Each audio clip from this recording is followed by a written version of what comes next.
अस्सलामु अलैकुम वरहमतुल्लाहि वबरकातुहू। उम्मीद है कि आप तमाम खैर आफियत से होंगे। आज की इस वीडियो के जरिए से एक बहुत अहम मसला हम आपके सामने पेश करने वाले हैं। वो मसला ये है कि जब हमारे घरों के अंदर बिल्लियां रोती है तो बहुत सारे लोग ये कहते हैं कि घर के अंदर मनहूसियत आने वाली है, अब घर के अंदर कुछ परेशानियां आने वाली है, या इनको जिन्नात नजर आते हैं इस वजह से रोती है। खास तौर पर जब रात के अंदर बिल्ली रोती है तो कई लोग ये कहते हैं कि शायद घर के अंदर उसे जिन्नात नजर आ गया है, और अगर हम कहीं जा रहे हैं और बिल्ली ने हमारा रास्ता काट दिया है तो हम बहुत ज्यादा परेशान हो जाते हैं कि अब ये हमारा काम नहीं होगा। इस तरीके से बहुत सारे अपशगुन हमारे मुआशरे में लिए जाते हैं और बहुत सारी चीजें इसके बारे में चलती है।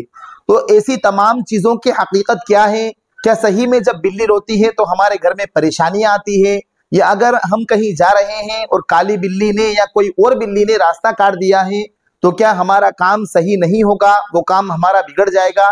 इसकी भी हकीकत क्या है? कुरान और हदीस की रोशनी में हम इंशाअल्लाह ताला तफसील से इन चीजों के बारे में बतलाने वाले हैं। तो देखिए, हमें इस बात को याद रखना चाहिए कि जो मनहूसियत आती है वो हमारे दीन के दूर हो जाने की वजह से, नमाज और रोजा, इसी तरीके से जो इबादत से दूरी होने की वजह से, कि अगर हम फजर की नमाज नहीं पढ़ रहे हैं, पूरा घर फजर की नमाज से दूर है, घर में कुरान की तिलावत नहीं हो रही है, इन चीजों से मनहूसियत आती है।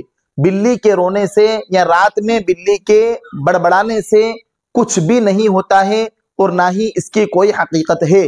हालांकि जो बिल्ली आवाज निकालती है या वो रोती है वो उस वक्त होता है जबकि बहुत सारी बिल्लियां आपस में लड़ रही हों।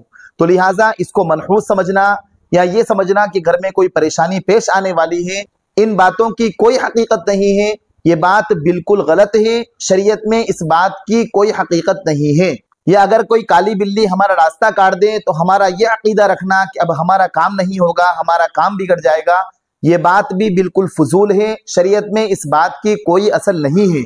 अल्हम्दुलिल्लाह, मैं खुद अपना वाकया सुनाता हूँ कि कई मरतबा मेरे साथ ये हुआ है कि कई चीजों ने, सिर्फ बिल्ली ने नहीं और काली बिल्ली ने नहीं, बल्कि कई चीजों ने मेरा रास्ता काटा है और अल्हम्दुलिल्लाह उसके बाद मुझ पर कोई परेशानी नहीं आई। तो लिहाजा ऐसे तवहुमात हमारे जहनों में पालना या ऐसी बातें हमारे जहन में रखना कि हमारा रास्ता कट गया है, किसी जानवर ने रास्ता काट दिया है या काली बिल्ली ने रास्ता काट दिया है तो अब हमारा काम नहीं होगा, या ये परेशानी पेश आ जाएगी, या काम बिगड़ जाएगा, या जब घर के अंदर काली बिल्ली रोए या कोई और तरह की बिल्ली रोए तो ये समझना कि घर के अंदर मनहूसियत आएगी, कोई परेशानी आएगी, या घर का कोई फर्द मर जाएगा, ये तमाम बातें बिल्कुल फजूल हैं। इन बातों की कोई हकीकत नहीं है। ये बातें उन मुआशरे में चलती है या बातें उन घरों के अंदर चलती है जिन्हें कुरान और हदीस का सही इल्म नहीं होता है, जिन्हें शरीयत के सही इल्म नहीं होता है, वहां ऐसी बातें चलती है।